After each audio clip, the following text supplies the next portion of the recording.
training at the Naval Postgraduate School in Monterey, California.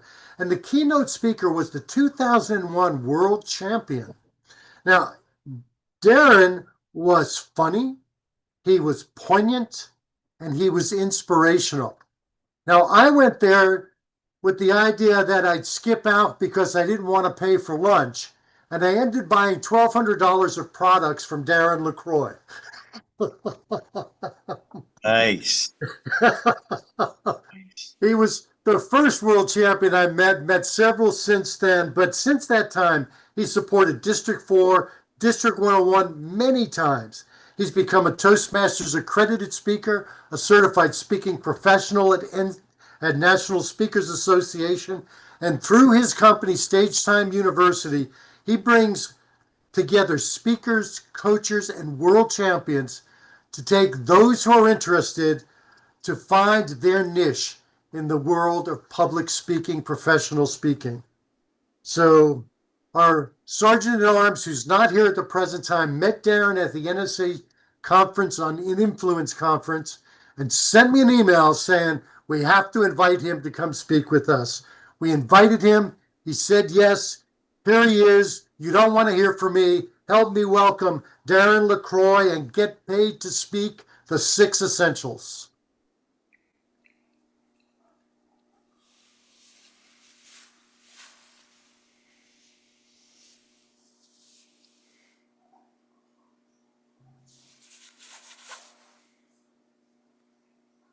And the 2001 World Champion of Public Speaking, Darren LeCroix.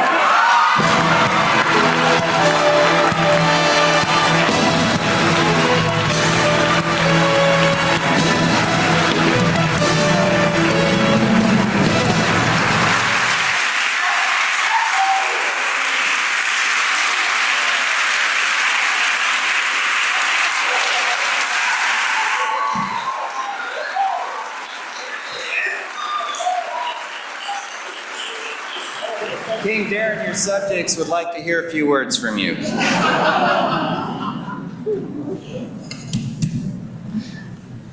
Man, that's cool.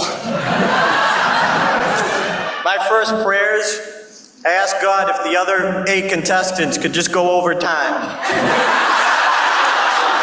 That's all I wanted. Again, thank you to my district, Dave McElhaney, Carmen, of course, the great, the one and only, the genius of speaking, Mark Brown, David Brooks, Ed Tate. The champions are so gracious, giving me wisdom and advice, and I knew I would work hard, but they helped keep me on the right track. Just one more little thing. Did anyone else ever cry during this thing? Am I the first one?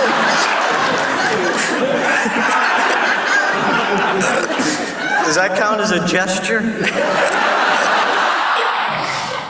I'll never forget, my dad probably doesn't even remember. He said, I don't care what you want to do, just be the best. And I am, Dad. Because that caring and wanting to help people comes through in everything he does. Darren cares about you.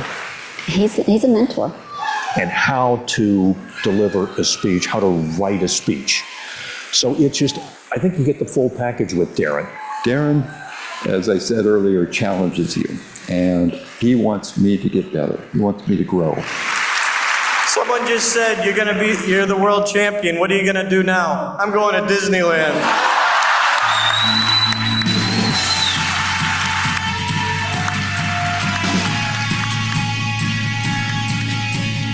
All right, thank you. Thank you, Cheryl, for always laughing at that. I appreciate it. Thank you, Solazar, for paying my mortgage 1 month. I appreciate that.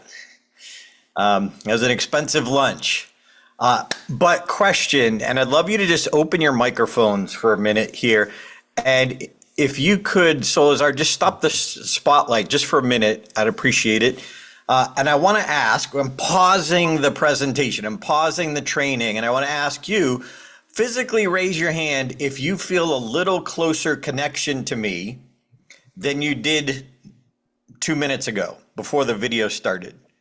Oh, of course. Okay, but why? Why? What was it in the video that helped create that connection? anyone, just crying, Humor and humility. Emotion. emotion. It was real. Yes. What was that, Lori? Vulnerability. It was real. It was real. It was authentic. Okay, so lesson number 1, you can't motivate, educate, or inspire unless you connect first. Unless you connect first. And most introductions are all about you, or it's a bio. Get rid of that.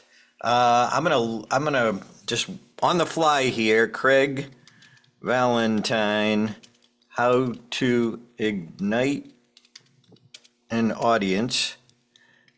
If you don't already have, raise your hand if you have an introduction that you send out when you get booked. A few of you? Okay. I'm going to invite you to look at it again, and I'm going to put a free resource in the chat. Craig Valentine, great article, step-by-step process on how to create a you-focused introduction.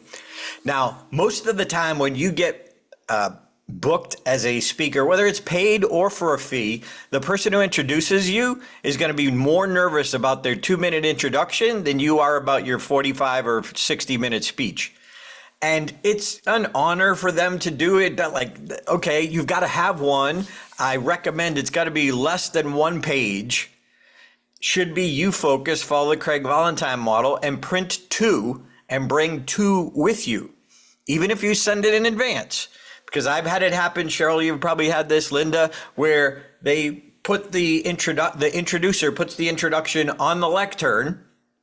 Somebody else comes up, the CEO comes up to speak, the CEO puts their notes down, grabs all of it, and then walks away with the introduction. And what? Look, you can reuse it again. But anyway, so have an introduction. I like using a video because, again, as Sarah has said, it elicits emotion if it's done well.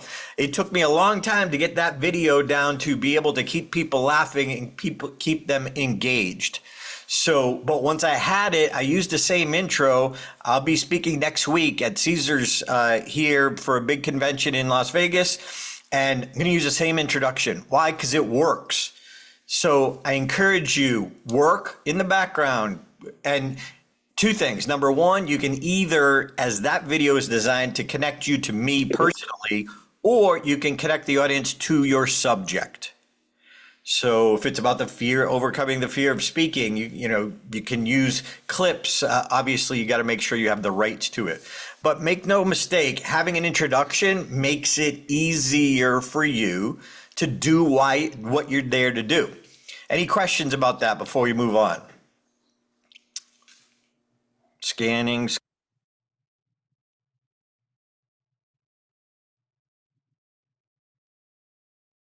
Live person introduction? Well, I have both. Like, I still have a live person who introduces me. So I have a written introduction first because Okay. And they set it up. And the last line is, but first, let's go to Anaheim, California, where they're about to announce the winner. And then that video plays. But you got to make sure you talk to the AV team.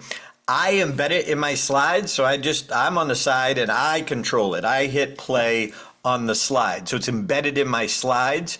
I did make the mistake. I was in Ireland speaking to Toastmasters, and I didn't tell them there was no voice, no sound up front. It's silent where it says 25,000 people compete for 6 months. And a guy from the AV team, bless his soul, his heart was in the right place. He ran up on stage trying to fix the speakers because he thought something was wrong. My bad. I need to tell him that. So anyway, make the AV team your best friends. They are usually the least respected in the room, but they're the most important person between you and connecting with your audience. So does that answer your question, Michael? Sweet. Okay, so just like mute yourself, but just open the mic if you got a question. Let's just keep this interactive as we go. Here we go. So 6 essentials. If you want to monetize your business, think of it as a lifestyle friendly business. There are as many business models as there are speakers. which means not every speaker does it the same way. And the cool part about this business is you can design it a way that works for you. A lot of my business model is my online university, my workshops. Oh, and then I do keynote speeches. So, but I choose to do that. I love this. I love training. I love helping other speakers. So if you want to get paid more often at higher fees and have a bigger impact, I hope that's why you're there, and I hope that's why you're part of this club. So curious why you came here today. I'm gonna bounce over this. So this is I designed this for entrepreneurs, for emerging presenters who are looking to get paid, and also for experienced presenters who want to get more presentations, higher fees, and maybe multiple streams of income. So imagine a future of impact, significance, and profitable lifestyle business. I love what I get to do, and I've been doing it for 30 years.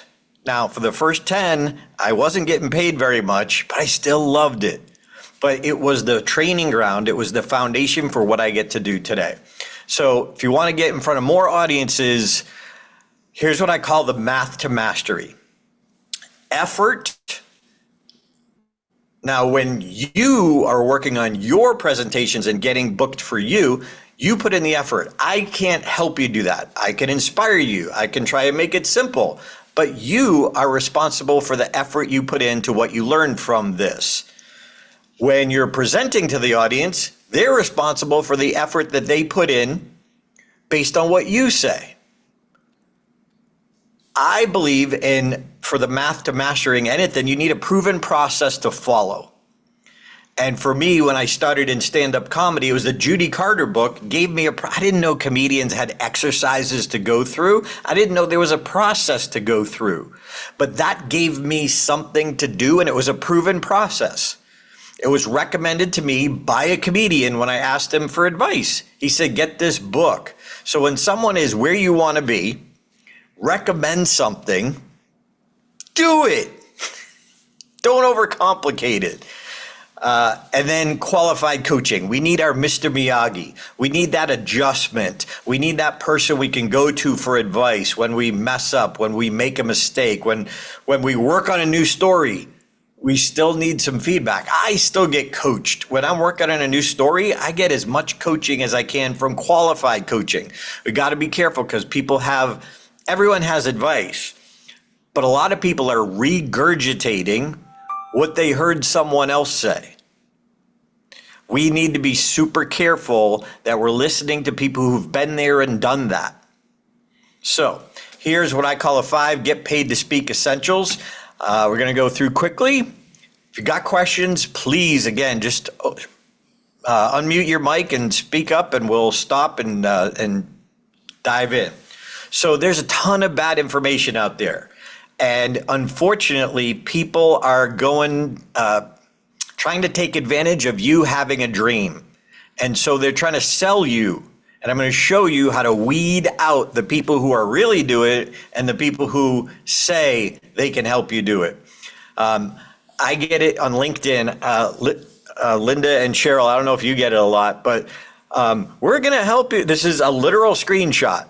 Joe Johnston helping speakers 2x their lead flow and add $10,000 or $100,000 proven system. And I said, hey, I noticed, he said, hey, I noticed you're a fellow speaker. We've landed more than 500 speaking gigs that would you be open to learning more?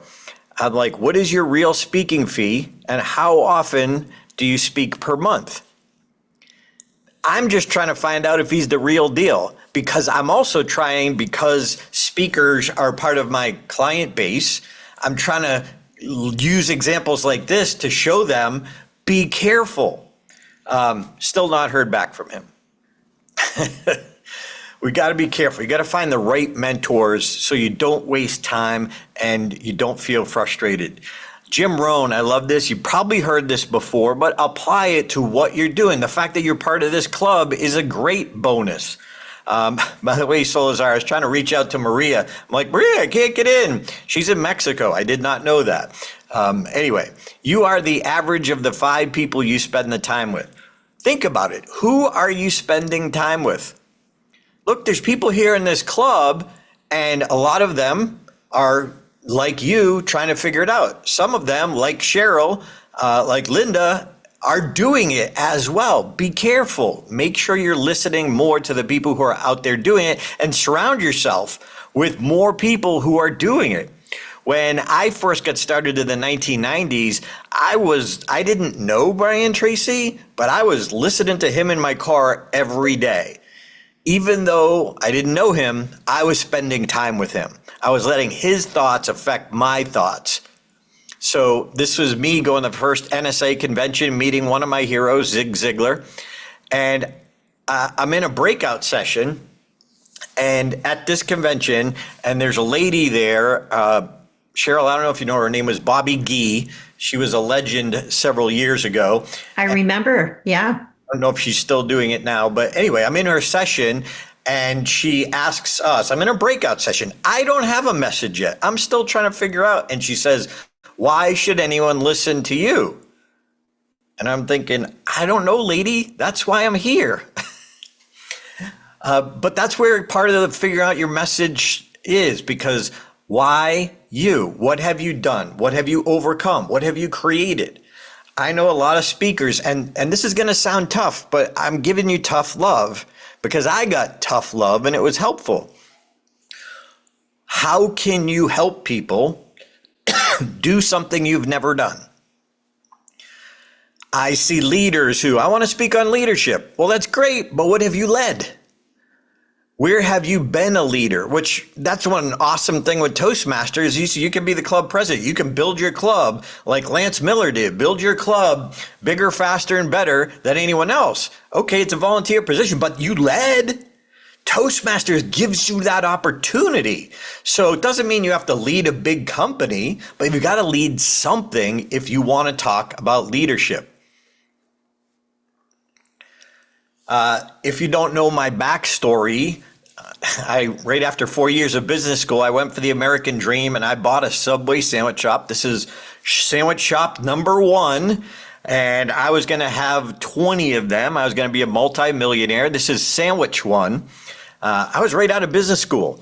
Here's my problem back then, ego. I paid $60,000 a loan. I didn't have the money, a loan of $60,000 to buy into a success system. And then I thought I knew better. I thought I knew better. That was me. That was my problem. And yeah, about a year and a half later, I had to sell it at a loss. So coming into this world, into speaking, into comedy, into humor, I realized I didn't know. So please have an open mind. Please be a sponge. This is what's important. Be a sponge. Listen to people who have been there and done that. And so I went through the comedy world. It was a great foundation, but then down the road, I realized my heart is not in the laughter.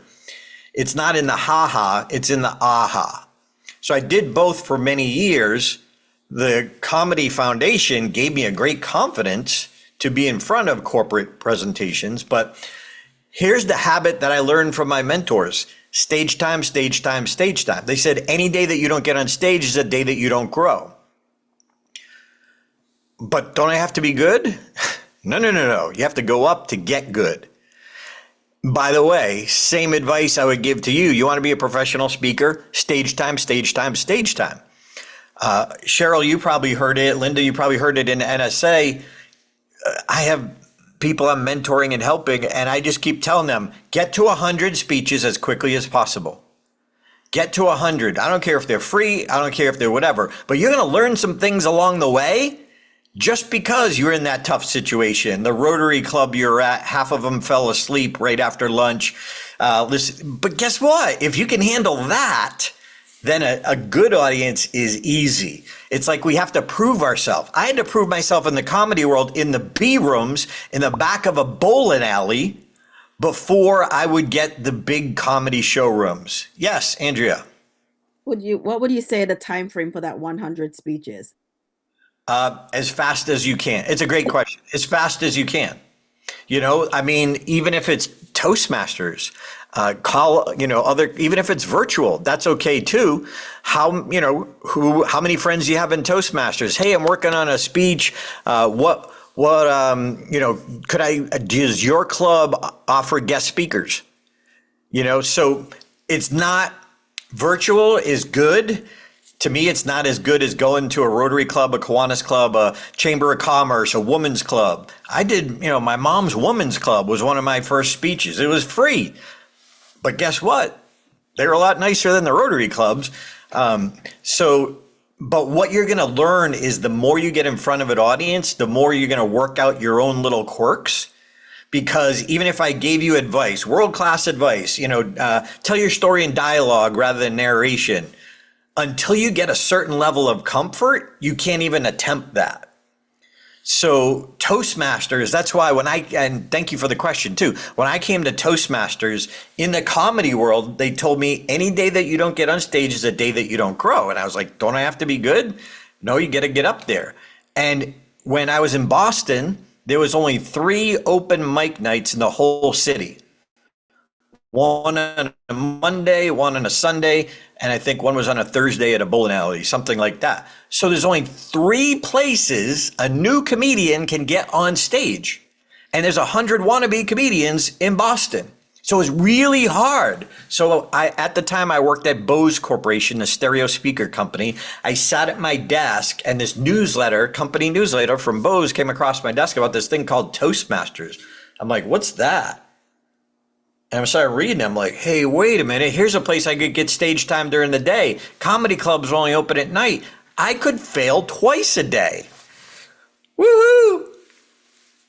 And so I walked into my very first Toastmaster club, very different from the comedy clubs. Now, keep in mind, I didn't know what Toastmasters was. I never gave a corporate presentation. I was just doing stand-up at B rooms and open mic nights. I walk into Toastmasters and like, you people are clapping at everything?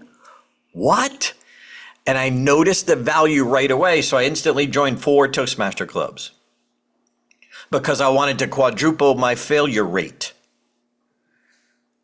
Because I want to get to that 100 as quickly as I could. Now, I'm not saying you got to join 4 clubs. I'm just giving you my example, but you could be a guest at 4 clubs, Rotary clubs, Kiwanis. And if you start asking at the Rotary Club, at the Kiwanis Club, at the Women's Club, I live in Vegas. There's a Hispanic chamber. There's a Latin chamber. There's all these different kind of chambers that ask. Because what's cool is just by you asking, even though it's free, you're asking. Guess what? That's part of the process. Is that answering your question, Andrea? I'm reading your lips. Absolutely. Absolutely. Yes. Okay. Thank you so much. I appreciate it. Sweet. Thank you. Thanks for asking. Let me give you a quick example of bad advice. If you haven't seen my speech, I'll grab it in the chat later, but it's on YouTube, my championship speech for Toastmasters. In my speech, I fell on my face intentionally and gave part of my speech from lying down.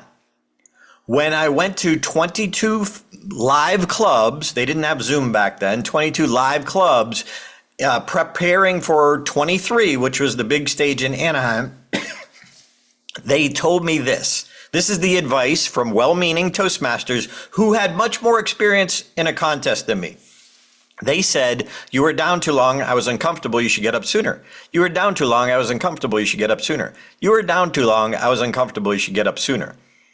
Well, when I took that feedback to my coach, Mark Brown, the 95 world champion, he said, oh, Darren, our job is not to make the audience comfortable.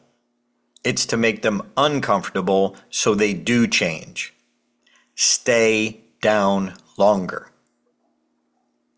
He gave me the exact opposite advice as well-meaning Toastmasters. Their hearts were in the right place, but they didn't know. See, if you want to move an audience, you must elicit emotion, just like I do in the opening video. So they told me get up sooner. He said stay down longer. Be careful who you listen to. Who are you listening to? Be a sponge. Do your due diligence. If you're not sure, do some due diligence, ask around, look at their testimonials. If they have testimonials, find those people on LinkedIn or Facebook and reach out and ask them if it's real. What was your experience with them? If you're not sure, buy a book. Book's $20. If you like their book, chances are you might like their mentoring or their coaching or their courses or something like that. Here's another one. Could you handle a few speaking gigs in the next 3 months? Oh my gosh. Are you kidding me? Like, that just smells like a pitch fest. So I asked him, what's your speaking fee? How many times you get that? Oh, I'm not the speaker. Jim Lutz is. Okay, what's his speaking fee? How long has he been booked? He has no videos on YouTube. I don't know of too many speakers who are legit who don't have any videos on YouTube, because guess where event planners look? On YouTube. So, why us? Look, this is what I do for a living. You're part of the Professional Speakers Club. Perfect. Perfect. Keep it up. These were my mentors, Mark Brown, who I just mentioned, and David McElhaney. He was my other coach. He rest in peace. One of my favorite things is he was more excited than I was when I won. Since then, since 2001, I've spoken in 47 international cities. I love what I get to do. I have so much fun, and it's a lot of work in the background. I'm just saying, you want to do this, you get paid for the work you do off stage. The fun is on stage. And that's why I created Stage Time as a place to mentor people. If anyone's interested, I'll put a link in later if you want to know more. Ford Sakes, he's one of my buddies. He is one of my business partners. He gets 25 grand a speech, and we mentor people together through our online university. So, essential number one, find the right mentors. Ask around this club. Ask Cheryl, she knows. Ask Linda, she knows. Find out from them who are great mentors, or pass it by them. Okay, number two, clearly define value proposition. What is your message? What are they going to pay for? At the beginning, this is challenging. I just spoke to a new Academy member for NSA, the National Speakers Association, here in Vegas 2 days ago. I offered to have coffee, so we had coffee, and she's like, she really wants to speak about women's empowerment. And I said, well, tell me about your job. Tell me about your experience. She works in cybersecurity. She's been in cybersecurity for like 20 years. And I was like, hey, if you want to talk about women's empowerment, great. I encourage you. But right now, 20 years experience in cybersecurity, you have something that people would be willing to pay for a lot more quickly than you figuring out how to do the women's empowerment. I'm not saying don't do that. I'm saying right now on your website, offer both. See what happens. Create a one sheet for both of them. And now with ChatGPT, oh my gosh, it's so much easier to create good quality marketing material than it was back in the day. So have a conversation. What is your value? Just like when Bobby Gee asked me, why should anyone pay you? And I'm like, I don't know, lady.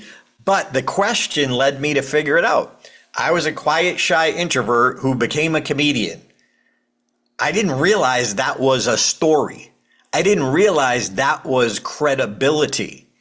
And so I kept hearing in NSA, you got to write a book, you got to write a book, you got to write a book. I'm like, I don't want to write. I don't even like to read. I'm dyslexic.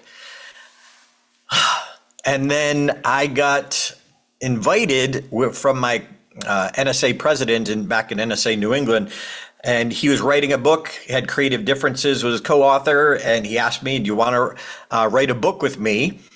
And I was like, well, what's the subject? And he said, it's about humor in business. I said, that's the only two subjects that I love.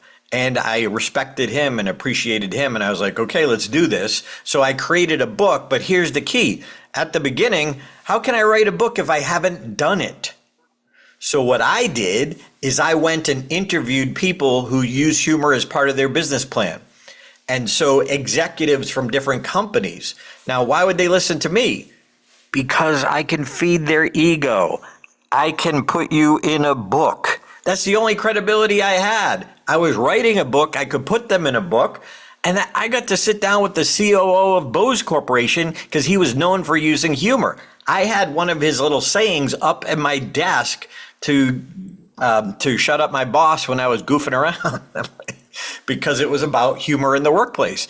And so I got to open the door because I was writing a book. Now, my keynote speech came from each of the chapters of the book from the different companies.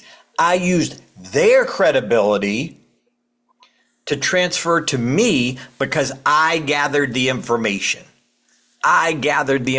So right now, what's that subject that you love? Let's say it's leadership. Okay, start interviewing leaders for a podcast. Put it on YouTube. Put it on the podcast platforms. Start now. If you don't have that credibility, dive in and interview people who do. That's how I started. And by the way, in the old days, well, self-published books, you couldn't do print on demand. I had to buy 2,500 of them from a printer. Anyway, why should anyone listen to you? That was the question Bobby Gee asked me. Well, I created the book, Laugh and Get Rich. I created my credibility along the way. Look, it's a self-published book, but it's a book. Nobody wonders, ooh, is it self-published or a big publisher? Hey, granted, if you get a big publisher, that's awesome. But here's a way Darren in the 90s, trying to figure it out on his own, could get some credibility. Now I became an author. I'm telling you, when the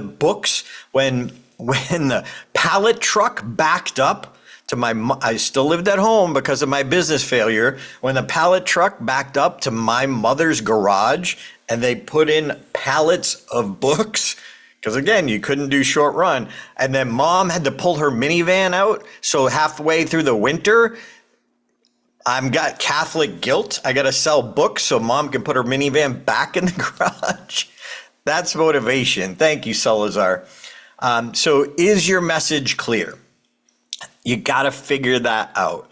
And until you have a clear message, it's really hard to get booked.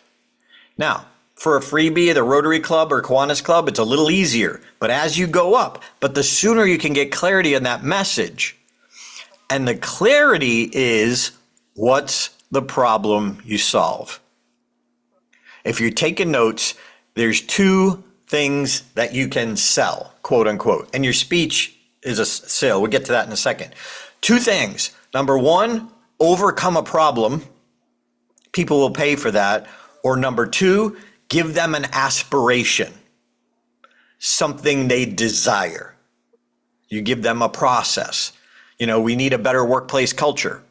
Okay, here's a process. That's overcoming a problem, giving them an aspiration. So it might be one or the other or both. So, incorrect belief. You don't need a trophy to get paid. No one ever paid me because I have a trophy from Toastmasters. Okay, it's right here. I got a lot of free speeches because of it, but I never got paid because of it, other than Solazar paying for my rent, my mortgage. But I got free speeches. But then when I gave the speeches, I created a program called Learn How the Pros Make Them Laugh. Again, I interviewed my comedy mentors on how to be funnier because I didn't have the credibility. I was still figuring it out. So I had the book and a 4 CD audio set, Learn How the Pros Make Them Laugh. Because I asked myself, and I invite you to ask yourself, what do you have? What do you have? Or what can you create? I had relationships with comedians and humorous speakers in New England. So they were willing to sit down, help Mr. Wannabe out, and let me interview them. But I asked them the questions that people ask me about how to be funnier. But I got their answers. I used their credibility. They were on Comedy Central. They were on cruise ships. So is this clear? Is this an aspiration or a problem? Does this does this give people an aspiration or help them overcome a problem? Tell me, open your mic. What do you think? Get paid to speak by next week. An aspiration. An aspiration, exactly. Is it clear what I help people do? Get paid to speak by next week. Deliver unforgettable presentations. Aspiration or problem? Problem. Still an aspiration. Yeah, it's still an aspiration. It can be a problem if you don't know how to. And if you look at the subtitles are important, how to speak to be remembered and repeated in person, online, and on stage. So I'm covering all three. Okay, 17 minutes to your dream. How to get the breakthroughs you need. Aspiration. And it could be either or. I'm just giving you examples of the clarity. I had to work really hard to make it clear. So, essential number 2, you have to have a clearly defined value proposition. Your message. What do you help people do? What does your presentation help people to do? So, and we're talking here, I'm just using 1 hour keynote, but it could lead into training, 2 or 3 day training. Number 3, the right revenue model for your lifestyle. What? The right revenue model? Isn't revenue all you need? No. When I lived in Oklahoma for a few years, 2003 to 2007. One of my best friends, she was part of NSA Oklahoma, and she had a very young son. So she built her business speaking locally. She didn't want to get on a plane because she wanted to take care of her son. So she literally built her business locally. I live in Las Vegas. My marketing for my paid speeches is Vegas keynotes. I want to sleep in my own bed more often. I don't want to go through TSA. Now, hey, if they have a full fee, I will do it, but that's not where I'm putting my energy and effort. So Christine, my friend, she only got on a plane twice a year for 2 big conventions. The rest of it was local. So she became the local motivational speaker that everyone knew about. So build it for you, for your lifestyle. So these are 7 different business models: full-time keynote speaker, part-time professional keynote speaker.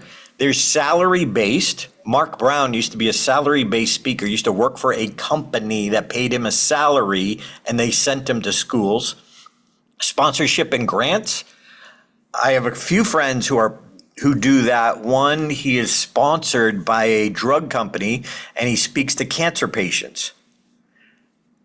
Entrepreneur, business builder, seminar company, OPP, speaking. Many well-known keynote speakers started off speaking for seminar companies. Ford Sakes, Craig Valentine, Ed Tate, David Brooks. They all started for seminar companies, which means Cheryl Roush. Yeah, I did too. Cheryl Roush. So, Cheryl, why don't you tell them about that, Cheryl? What's that mean? What's that like? Well, thank you. You get good fast or you don't make it. You get for being an independent contractor. So then I was paid a per diem plus back of the room sales, all of that. And it's tough. It's not for everyone. It's not for everyone. But no kidding, you get to practice your material and in different audiences. It was a different city every single day, 5 days a week, full day seminars. And I did 120 full day seminars in 8 countries each year. Wow. Yeah. You get good fast, though. You do. Out of that, because one of the topics I was assigned was overcoming negativity in the workplace. Tough topic. People would be hostages. They would get there. I have to get fixed or I get fired. Out of that came my humorous keynote and a book on Sparkle Toots. So you never know where the stones are going to lead you down your path to what you're supposed to be doing. Made a big difference. And that was right after I earned accredited speaker, not before.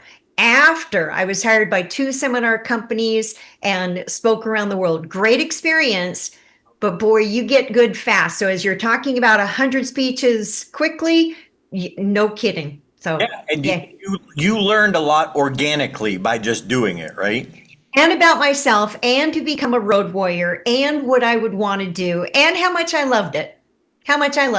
You wouldn't want to do when you went out on your own. Oh, true. I knew what to do and how to then market myself, and I developed my own topics from there. Great experience.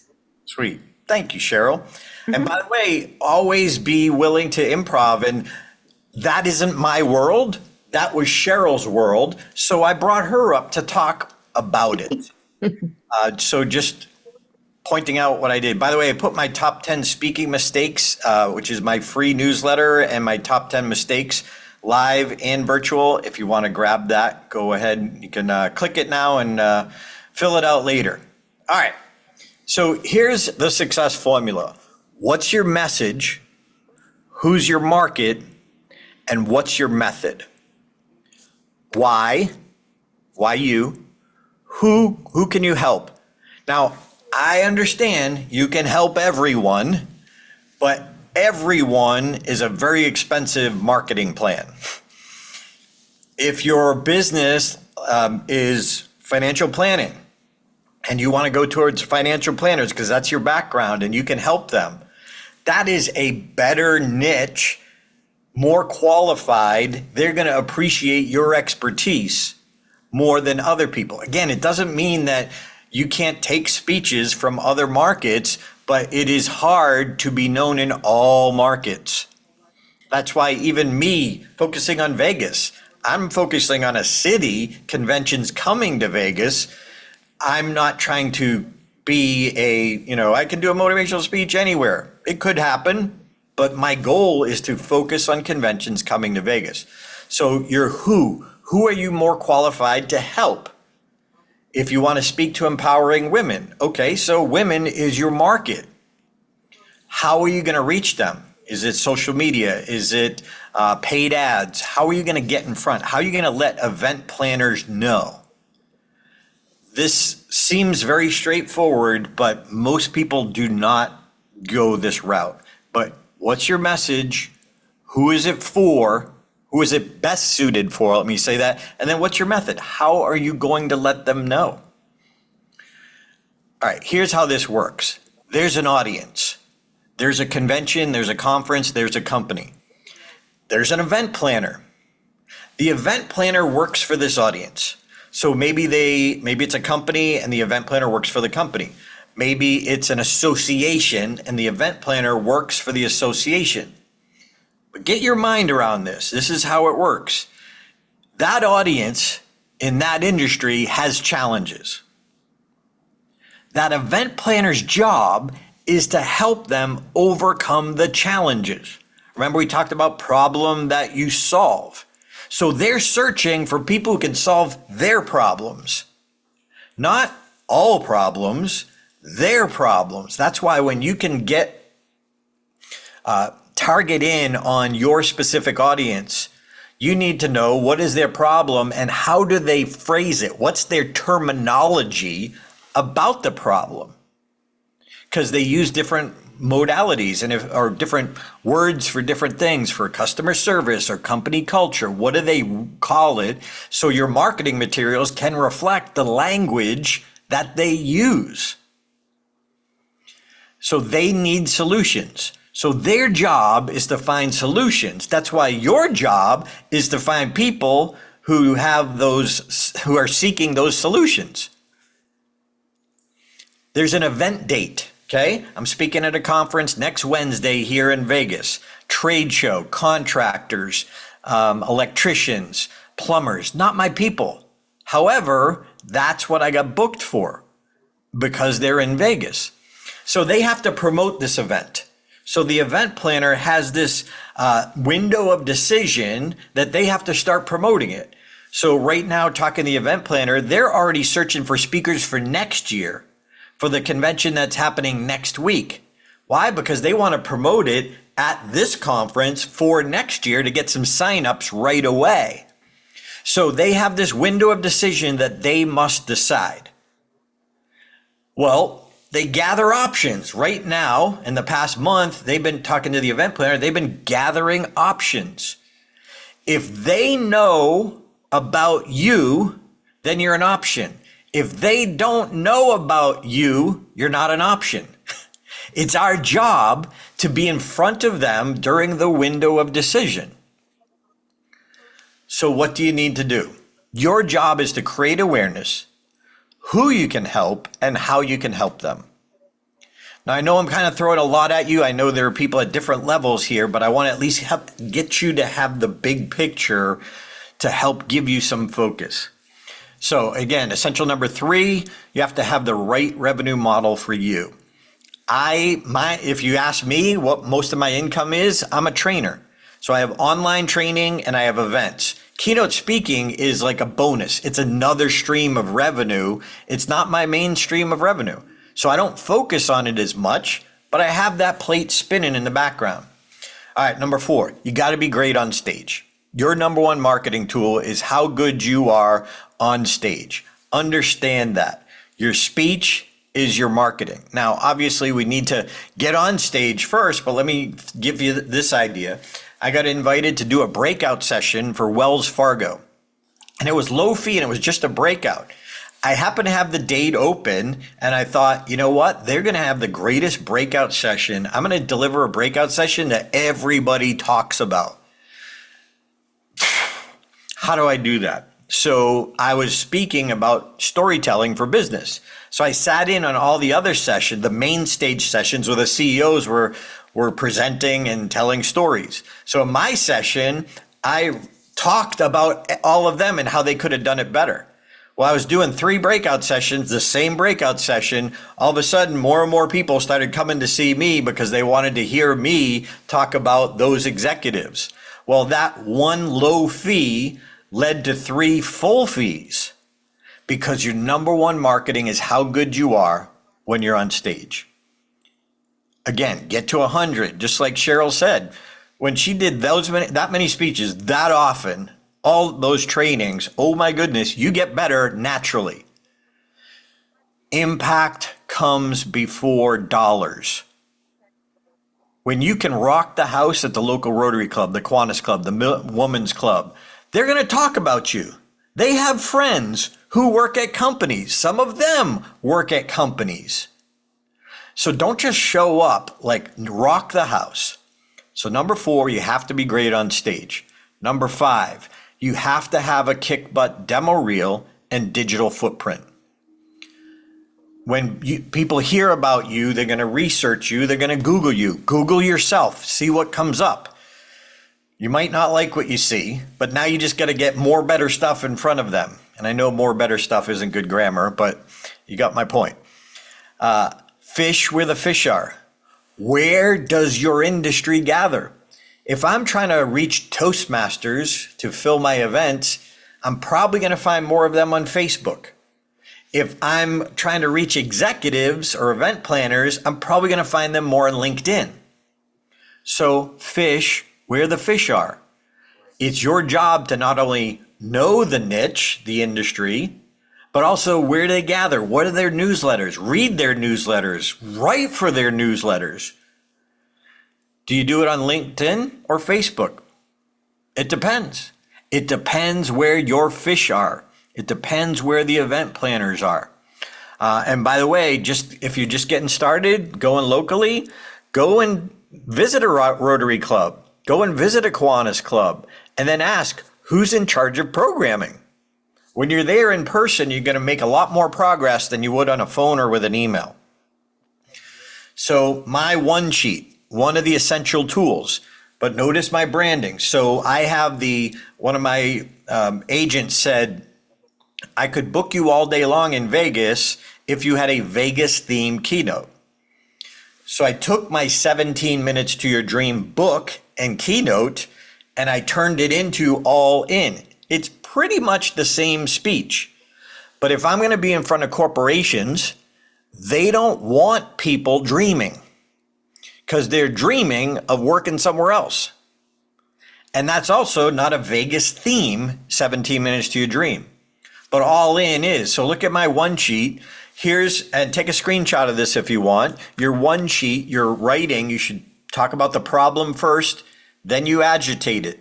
Then you find the solution, why your solution, then proof. Who else has seen you? And by the way, get testimonials at Toastmasters. Don't put Toastmaster designations. Put Cheryl Rausch, Cheryl Rausch said, wow, what a great speech. Everyone should hear this. But don't put Cheryl Rausch, DTM, like they don't know what that means. And I would rather find out, like, if Michael works at a software company, I would rather Michael at softwarecompany.com.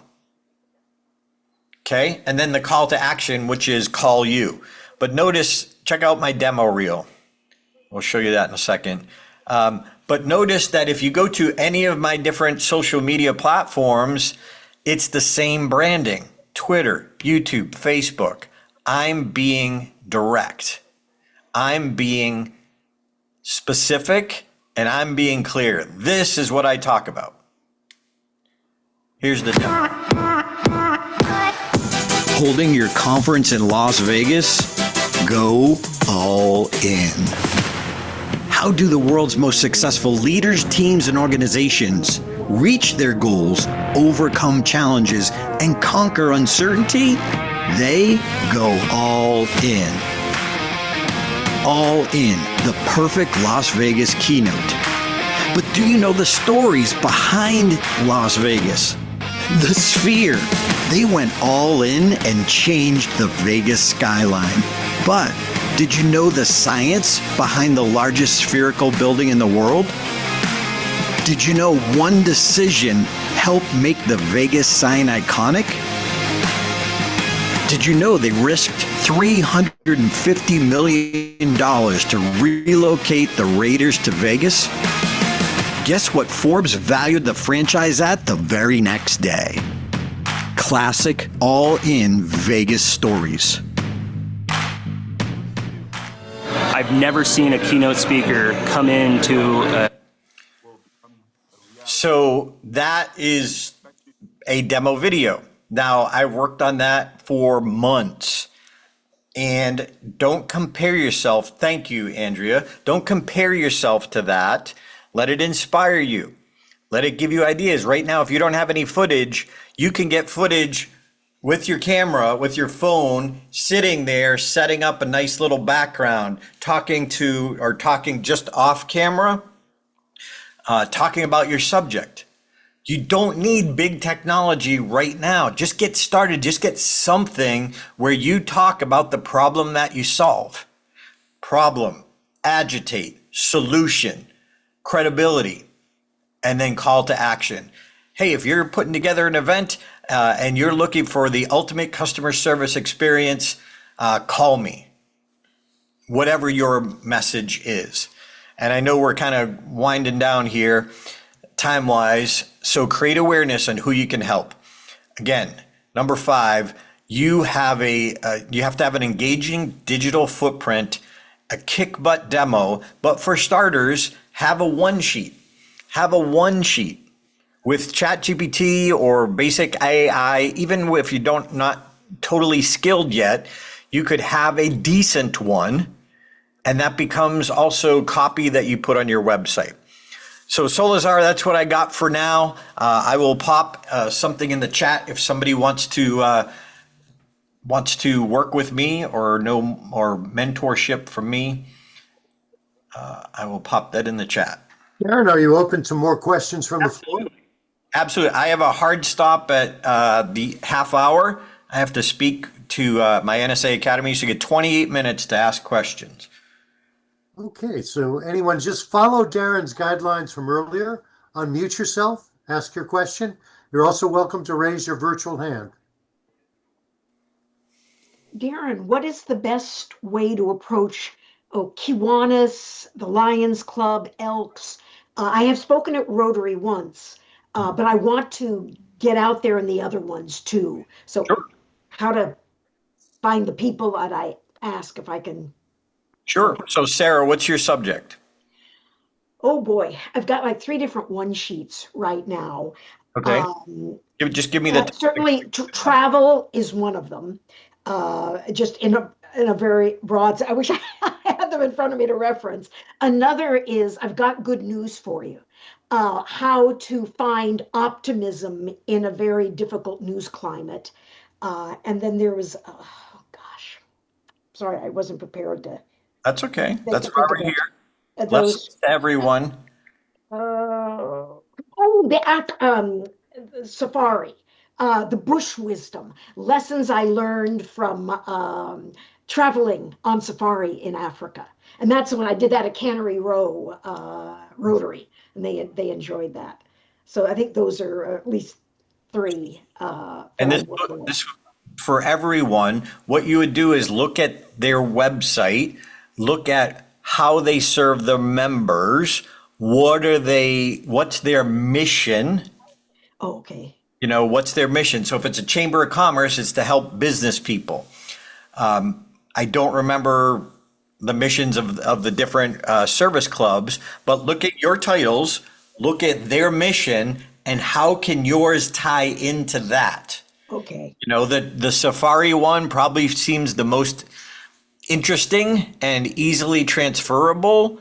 But again, that's me just from what you told me in these 5 minutes. So, but for everyone, what's their mission? Because they're gathering for a reason.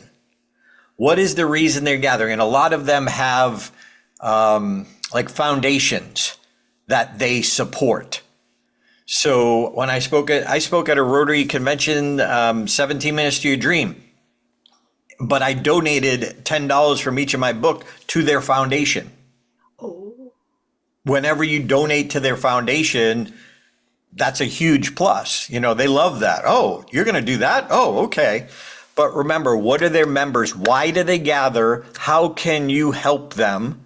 Yeah. What problem can you solve, or what aspiration can you give them? You know? Okay. But remember, the key is asking. Ask, and they might say no, and that's okay. But now you're asking. You're building the habit of asking. Now, if you go there, Sarah, you're going to be more likely to. You're in California, right? Yes. What's cool is there's probably 30 Kiwanis clubs in that area, 30 Rotary clubs, you know, within an hour and a half or something of driving. But here's the coolest part, Sarah. If you get in with one Kiwanis club, they know the educational person from every other Kiwanis club in that area. So you ask them for a recommendation. And if you do well and serve them well, that's like a no-brainer. But for everyone, always get testimonials. Always get testimonials. Whether it's, hey, would you say that again? Hold the camera up and do a video, or get a text testimonial if you win, because that becomes your proof. Remember, we talk about the one sheet, we said, what's the problem you solve? Agitate it. What's the solution? Proof. That's at the beginning, you're speaking for testimonials. Great. You're going to need them as you go. So why not, think of it that way. If you don't get paid a chicken dinner, you're getting testimonials. You're building that credibility, Does that answer your question? Yeah, that helps quite a bit. Yeah, and I did initially when I went to the meetings, I just showed up as a person at large to come and be part of it. Yeah, and always ask though, who's in charge of education? Okay. Because that's the key person. Yeah. That's the decision maker. Yeah. By the way, I'm putting in another free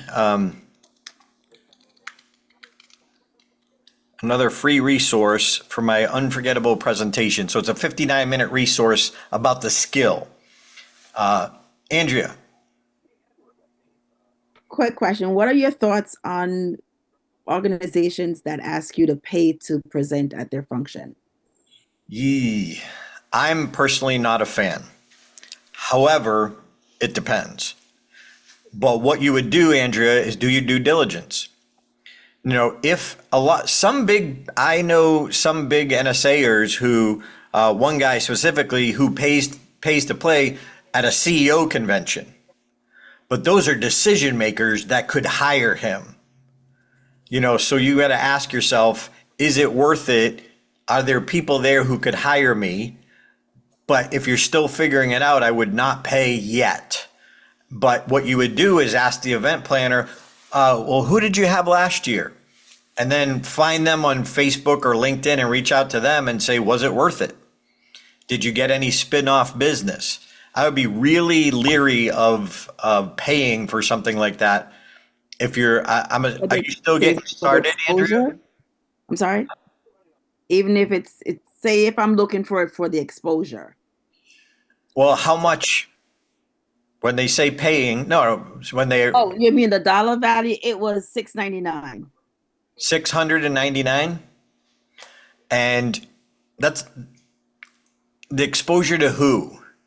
Is it the target market that you're trying to get in with? Yes, it is. It Okay. is. Okay, then that's something you'd have to weigh out. So I would still contact people who did it last year, find out what they thought, see if you can get video footage. If you could get video footage, if that's part of it, or if you can bring in a camera and it's going to be 50 or 100 people, that might be worth it. So we can get some footage of Andrea on stage. Okay. You know, Okay. Thank you. that makes sense. Yes. Keep asking some questions. Jesus. I really appreciate the information. My question is regarding the 100 speeches. Once I get comfortable on stage, what I should be looking for in every presentation? My style, the structure of the speech, the way that I put in the histories, I'm doing the storytelling, and what should I be putting the focus on getting better among those 100 speeches? So this is self-serving, but I'm a big fan of my book called Deliver Unforgettable Presentations. You can find it on Amazon, but this is about a step-by-step structure on how to create a presentation. And, you know, I wrote the book, so it is self-serving, but you need to understand the process putting together. Remember I said math to mastery, effort plus a proven process, and then getting feedback. So make sure you get feedback from this club or our online university. We have a course called Create Your Keynote by Next Week that book was made from, but you got to find a process to follow. Even in your 100 speeches, even before you do the 100. Like, I just want people to get to 100 as quick as they can, but you'll get better faster if you following a process for putting it together and doing 100 as quick as you can. And a quick follow-up, do you think it's equally important to develop my style of communicating that speech, or do I need to work on both at the same time? Your style is going to emerge naturally. Okay. If you get to 100, but you've got to understand structure. Well, how do you open? How do you close? So there's still some things that would be helpful to know, and you'll work it out as you go. So I wouldn't worry about style now, just do it and it's going to happen. You'll find your voice. So in my book, 17 Minutes to Your Dream. So 17 Minutes to Your Dream, this came out in 2020. It was during COVID. So here I am, the guy who teaches stage time. There was no stage time in COVID. So I was, how do I help my students? So Sarah probably remembers this. I created a 77-day challenge. And the goal was, because there was no stages then, my goal was to get people to find their voice by doing one FaceTime Live, Facebook Live, or YouTube Live, or Instagram Live, one every day for 77 days. And that will help you find your voice. And it was amazing. The people who did it, now I challenged everyone, but not everyone did it, but the people who did it, they got huge breakthroughs because they found their voice. Those days that they didn't know what they were going to talk about, those were some of the days that they got the most comments from. So it's also a way to test some of your stories. So you start off by just grabbing a pad of paper. This isn't a pad, but grabbing a pad of paper and just write down every lesson you've ever learned. And, self-responsibility, and just write every lesson you can think of. Because every lesson, usually there's a story behind it. And then what I would do is every day, and I did it myself. If you go onto Facebook and type in hashtag 77-day video challenge, I'll look in the background here, but 77-day video challenge, you'll find a lot of my students and mine what I did every day. So I just looked at my list, and whenever I got ideas, I wrote them down. I got it. Yeah, thank you, Cheryl. I wrote them down. Well, the morning I would like, okay, what am I going to talk about today? So I'd look over my list and I'd be like, ooh, yeah, today I can talk about this. Like, what's got your heart that day? And then just talk about it and just say, okay, here's what happened. Here's the situation. Here's what I learned. Here's what happened. And then here's what I learned. Like, very simple structure, but it gets you, and it also gets you comfortable talking to a camera or to your phone camera every day. And the breakthroughs that my students got were amazing, because they did it every day. And that's kind of like that 100 speech thing. I kind of turned it into, what could they do now? And they found their voice. Is that answering your question? So because I love Toastmasters, okay? This is the opinion of Dan LeCroX, not Toastmasters International. You might have heard the structure, tell them what you're gonna tell them what you told them. Now, when you're doing a 5-minute speech and you're just getting started, that's all you can handle. You can't handle anymore. Again, you're not ready to, but once you get comfort, that structure doesn't work for a 1-hour speech. It's not enough. It's not deep enough. It's not world class enough, which is why in our book, we teach a 1-hour structure that's very simple and very clean and very clear. Once you understand it. And I still build speeches today. The keynote that I'm doing next week, I have it over here on the floor, and I'm moving little sticky notes around, which is the best order for this audience. Anyway, does that answer your question? Cool. Yes, Solazar. Darren, hopefully this is appropriate, but one of the things I want to point out is not that I have a question for you, but I think one of the things that's powerful about you is you always come across authentically. You always come across with energy. It always shows that you care what you're sharing with us. And I think that's something we can all get, as you said to Jesus, find our own voice. Don't try to be Darren. But I think being authentic and being who we are really makes an impact. And the message easily flows from that. Absolutely. And thank you for saying that. Thank you for noticing that. It came from Mark Brown the night before the World Championship. He saw that I was like, I'm 1-9. I got a shot at this. When I was one of the 9 finalists, I got a shot at this. Oh my gosh. And my ego started growing. And Mark saw that. And he said, Darren, he brought me down, looked me face to face. He said, Darren, tomorrow morning, you have the privilege of 2,000 lives for 7 minutes. What will you do with that? And honestly, I knew tonight with you right now, I had 90 minutes. I had the privilege of 90 minutes in Andrea, Jesus, Cheryl, Sarah, Solazar's life. When we can look at the importance of what we do, and I hope you see this, my secret sauce is intention.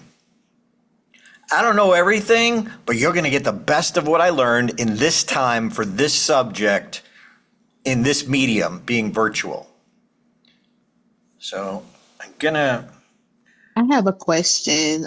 Just as far as when you first started getting paid gigs, how did you determine your price point? Did you let them tell you, hey, we're going to give you 250, or did you say, no, this is it? And if you can't pay me this, then I'm not your speaker. How do you navigate that? Great question. Pricing, that's a whole seminar in itself, but what's the problem that you solve and what's solving that problem worth? If you're changing corporate culture, that's not a $1,500 speech.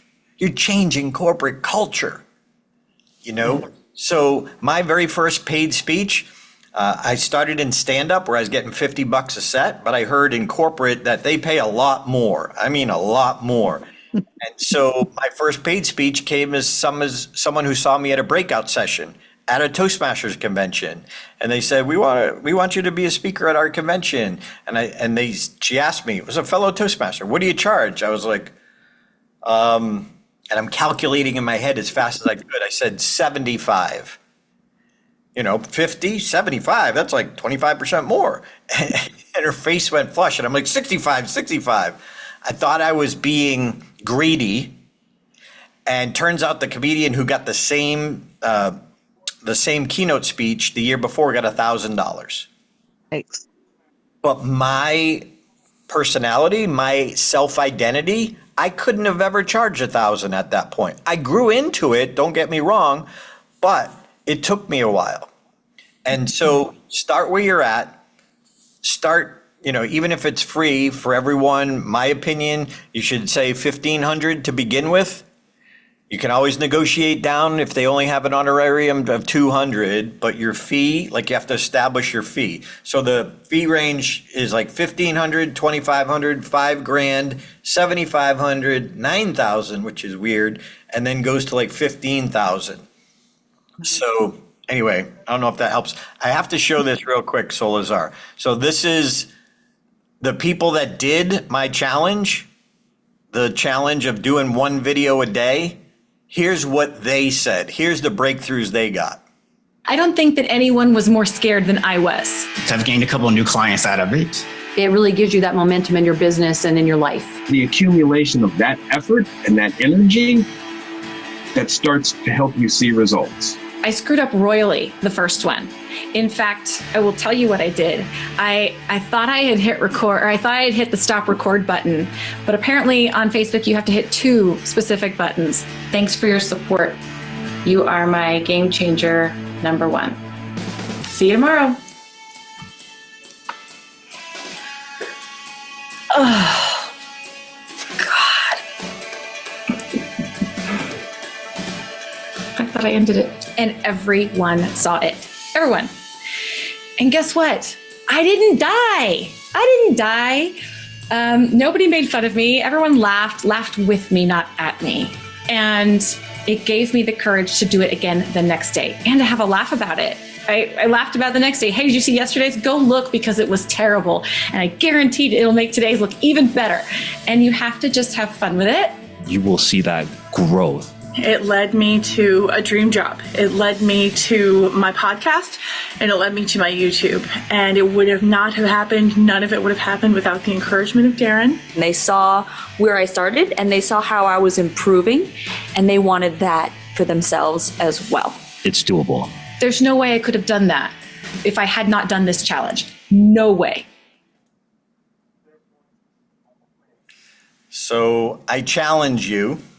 If you're serious, if you want to get paid, if you're not willing to do 77 days of free video online talking about your subject, maybe some personal stuff, but if you're not willing to do that, why should anyone pay you? Solazar, what else we got? You got 8 minutes.